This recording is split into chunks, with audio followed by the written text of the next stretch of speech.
এক নীরব যুদ্ধের মুখোমুখি ইসরায়েল, যেন নিজের সাথে নিজেরাই যুদ্ধ করছেন এক একজন ইহুদি সেনা, যারা একসময় গাজায় নির্বিচারে মানুষ হত্যা করছে। তারাই আজ নিজেকে শেষ করে দিচ্ছে হত্যার পথ বেছে নিয়ে। কিন্তু কেন এমন পরিণতি হচ্ছে ইহুদি সেনাদের? বিস্তারিত আরিফ হাসানের প্রতিবেদনে।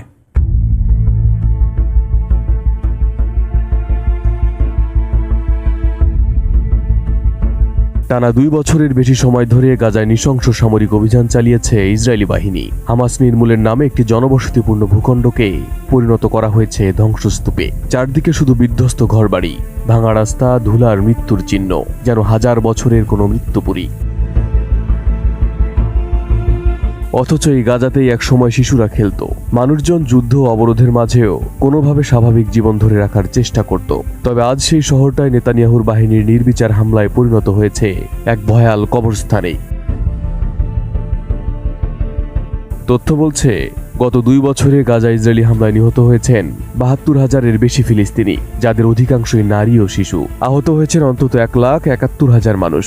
এখনও নিখোঁজ রয়েছেন ১০,০০০-এরও বেশি। বর্তমানে যুদ্ধবিরতি চললেও গাজায় মানবিক সংকটে ডুবে আছে। নেই পর্যাপ্ত খাদ্য, ঔষধ কিংবা বিশুদ্ধ পানি। যেসব বুলেট এতদিন প্রাণ নিয়েছে, এখন সেই জায়গা দখল করেছে ক্ষুধা। কিন্তু এই আগ্রাসনের আরেকটি দিক রয়েছে, যা খুব কম আলোচিত। যে সেনারা গাজায় এই ধ্বংসযজ্ঞ চালিয়েছে, তাদের বড় একটি অংশ আজ মানসিকভাবে বিপর্যস্ত, ভুগছেন পোস্ট ট্রমাটিক স্ট্রেস ডিজঅর্ডারে। অনেকে এখনো ভুলতে পারছেন না গাজার ভয়াবহ যুদ্ধের স্মৃতি। দক্ষিণ ইসরায়েলের একটি সামরিক ঘাঁটিতে 2023 সালের 7 অক্টোবর হামাসের হামলার সময় প্রাণে বেঁচে ফেরা এক ইসরায়েলি নারী সেনা বলেন, সেই দিনের ভয় তাকে আজও তাড়া করে ফেরে। ঘুমের সমস্যা, দুঃস্বপ্ন, আচরণগত পরিবর্তনের মধ্য দিয়েই শুরু হয় তার পিটিএসডি।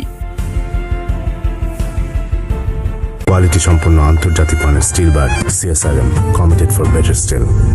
ইসরায়েলের প্রতিরক্ষা মন্ত্রণালয়ের তথ্য অনুযায়ী সেপ্টেম্বর 2023-এর পর থেকে সেনাদের মধ্যে পিটিএসডি রোগীর সংখ্যা প্রায় 40% বেড়েছে। পূর্বাভাস বলছে 2028 সালের মধ্যে এই সংখ্যা আরও 180% পর্যন্ত বাড়তে পারে।